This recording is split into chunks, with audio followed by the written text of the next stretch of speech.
வணக்கம். அன்பார்ந்த இணையதள நேயர்களை மீண்டும் www.qcrc.in என்ற இணையதளத்திற்காக நியூஸ் தமிழ் செய்தியறிக்கையில் உங்களை சந்திப்பதில் பெருமகிழ்ச்சி அடைகிறோம். இன்று 8 அக்டோபர் 2009க்கான முக்கிய செய்திகளை தற்போது பார்க்கலாம். பாரதிய ஜனதா கட்சியின் முக்கிய தலைவரான வெங்கையா நாயுடு அவர்கள் வெளியிட்டுள்ள ஒரு செய்தியறிக்கையில் 2014ஆம் ஆண்டு நடக்கும் பாராளுமன்ற தேர்தலில் லால் கிருஷ்ண அத்வானி தலைமையில் தேர்தலை சந்திக்க மாட்டோம் என்று கூறியிருப்பதால் பாரதிய ஜனதா கட்சியில் பரபரப்பு ஏற்பட்டுள்ளதாக டெல்லியிலிருந்து தகவல்கள் வெளிவந்து கொண்டிருக்கிறது.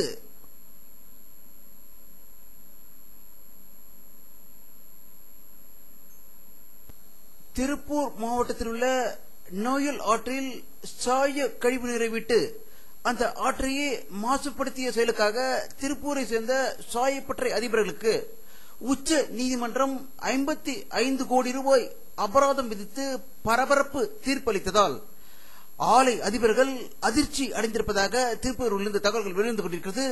இதை பற்றி நம்முடைய அரசியல் வல்லுநர் கருத்து கேட்டபோது, இதேபோல் தமிழகத்தில் உள்ள ஆறுகளில் மணலை கொள்ளையடிக்கும் அரசியல்வாதிகளுக்கு 100 கோடி ரூபாய் அபராதம் விதித்தால் தமிழகத்தில் மழை பொத்துக்கொண்டு வரும் என்று அவர்கள் கருத்து வெளியிட்டிருக்கிறார்கள்.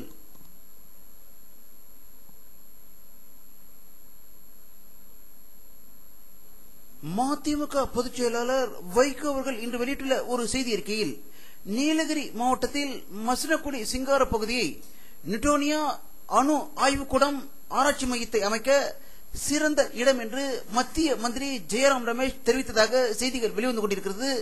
இதனை தமிழக அரசு அனுமதிக்க கூடாது என்றும், மனிதனால் 1000 அணுகுண்டுகளை உருவாக்க முடியும், ஆனால் நீலகிரி மழையை போல இன்னொரு மழையை மனிதனால் உருவாக்க முடியாது என்றும், தமிழகத்திற்கு மேற்கு தொடர்ச்சி மழையால் தான் மழை பெய்து கொண்டு மேற்கு தொடர்ச்சி மழை ஒட்டியுள்ள மாவட்டங்கள் சிறந்து இருப்பதற்கு காரணமாக விளைகிறது என்றும், இதனை அழிக்க காங்கிரஸ் அரசு முற்படுகிறது, இதனை உடனே தடுக்க வேண்டும் என்று அவர் அறிக்கை வெளியிட்டுள்ளதாக சென்னையில் இந்த தகவல்கள் வெளிவந்து கொண்டிருக்கிறது.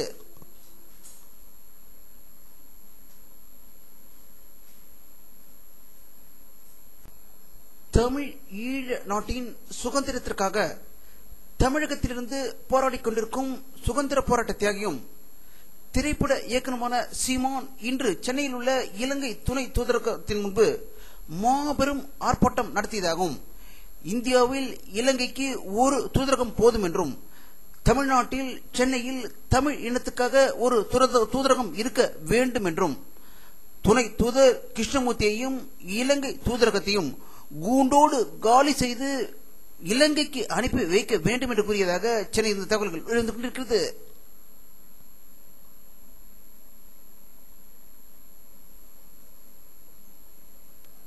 மத்திய ரயில்வே அமைச்சர் மம்தா பானர்ஜியை தமிழகத்தை சேர்ந்த மத்திய ஜவுளித்துறை அமைச்சர் தயாநிதி மாறன் இன்று சந்தித்து பேசியதாகவும், தமிழகத்தில் நடந்து வரும் ரயில்வே பணிகளை விரைந்து முடிக்க வேண்டும், அதிக நிதிகளை ஒதுக்க வேண்டும் மற்றும் சேலம் ரயில்வே லைன் பணிகளை துரிதப்படுத்த வேண்டும், சேலம் ரயில்வே டிவிஷனை அடிப்படை வசதிகளை செய்து தர வேண்டும் என்று வலியுறுத்தியதாக டெல்லியில் இருந்து தகவல்கள் வெளிவந்து கொண்டிருக்கிறது.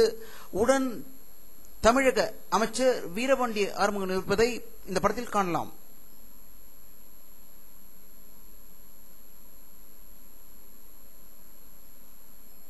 ஆப்கானிஸ்தானிலிருந்து ஆடு மாடு மேய்த்துக் கொண்டு வந்த ஆரிய பார்ப்பனிய பத்திரிகை ஒன்று தமிழக மக்களுக்கு எதிராக பொய் செய்திகளை வெளியிட்டுக் கொண்டிருக்கும் வேளையில் தமிழ் நடிகைகள் விபச்சாரத்தில் ஈடுபடுகிறார்கள் என்றும் அதற்கு 2 லட்சம் பணம் வாங்குகிறார்கள் என்று சகா நடிகை கூறியதாக பொய் செய்தி வெளியிட்டதற்கு தமிழக நடிகர் சங்கம் கடும் கண்டனம் தெரிவித்து போலீசில் புகார் கூறியிருந்தது.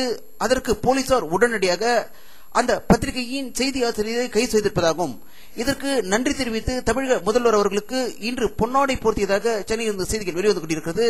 இதை பற்றி நம்முடைய அரசியல் வல்லுநரும் கருத்து கேட்ட போது, அந்த பத்திரிகையின் செய்தி ஆசிரியரை கைது செய்திருப்பது கண்டனத்துக்குரியது என்றும், அந்த பத்திரிகையின் ஆசிரியரை கைது செய்ததால் பாராட்டியிருக்கலாம் என்று அவர்கள் கருத்து வெளியிட்டிருக்கிறார்கள்.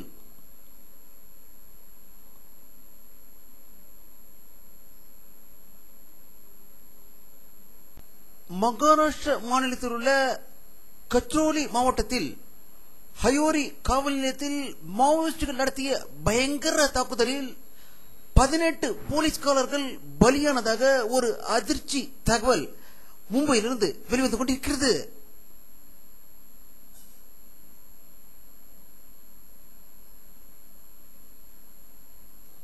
பஞ்சாப் மாநிலம் அமிர்தசரத்திலிருந்து பீகார் மாநிலம் காரிக்கு அமர்பள்ளி எக்ஸ்பிரஸ் ரயில் நேற்று புறப்பட்டு சென்றது. சகரியா அருகே சென்று கொண்டிருந்த போது 6 பெட்டிகள் திடீரென தடம் புரண்டதில் ஒருவர் உயிர் இழந்ததாகவும் 21 பேர் படுகாயம் அடைந்ததாக பாட்னாவில் இருந்த தகவல்கள் வெளிவந்து கொண்டிருக்கிறது.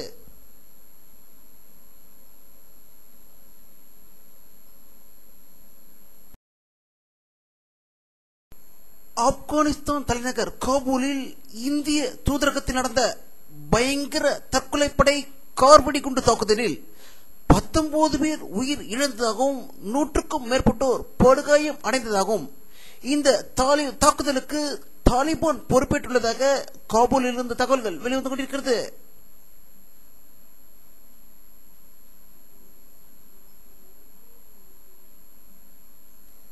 நியூசிலாந்து நாட்டிற்கு வடக்கே பசிபிக் கடலில் இன்று ஏற்பட்ட பயங்கர நிலநடுக்கத்தில் 28 நாடுகள் குலுங்கியதாகவும் 15 நிமிடம் வரை நீடித்த இந்த பூகம்பத்தால் பல கட்டிடங்கள் இடிந்து சேதம் அடைந்துள்ளதாகவும் இதில் வெனிசுலா நாட்டில் பயங்கர பாதிப்பு ஏற்பட்டுள்ளதாக தகவல்கள் வெளிவந்து கொண்டிருக்கிறது.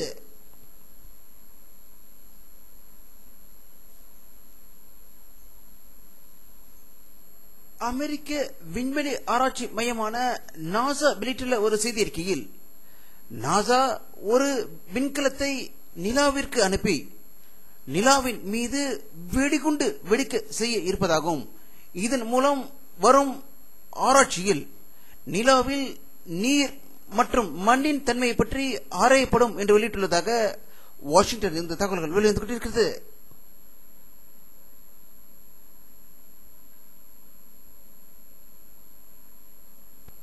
அமெரிக்க அதிபர் பாரக் ஒபாமா அவருடைய மேஜையில் பாகிஸ்தானுக்கான நிதி வழங்குவதற்கான முக்கிய கோப்பு அவருடைய கையெழுத்துக்காக வைக்கப்பட்டுள்ளதாகவும் விரைவில் அதில் பாரக் ஒபாமா அவர்கள் கையெழுத்திடுவார் என்று வாஷிங்டனில் இருந்து செய்திகள் எழுந்து கொண்டிருக்கிறது.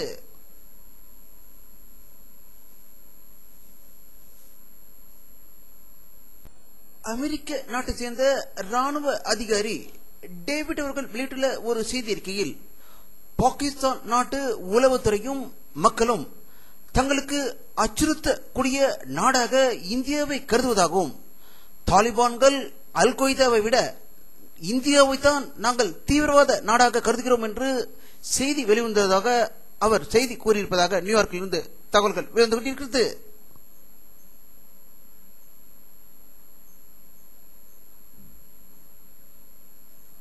வானிலை அறிக்கை 8 அக்டோபர் 2009 பிற்பகல் 4 மணி எடுக்கப்பட்ட சேட்டலைட் புகைப்படத்தை தற்போது பார்த்துக் கொண்டிருக்கிறீர்கள். தமிழகத்தில் மேகமூட்டங்கள் காணப்படவில்லை. வெயிலின் தாக்கம் நேற்றும் இன்றும் அதிகமாக இருந்ததாக தகவல்கள் வெளிவந்து கொண்டிருக்கிறது. தென்வடக்கு பருவமழை கடந்த 15 நாட்களாக ஆந்திரா, கர்நாடகா, மகாராஷ்டிரா மாநிலங்கள் இருந்தது. பிறகு பீகார், உத்தரப்பிரதேசம், மத்திய பிரதேசத்திலிருந்து மழைகளாக பெய்து அது தற்போது வடகிழக்கு மாநிலங்களுக்கு சென்று சைனாவை அடைந்திருப்பதை இந்த படத்தில் காணலாம்.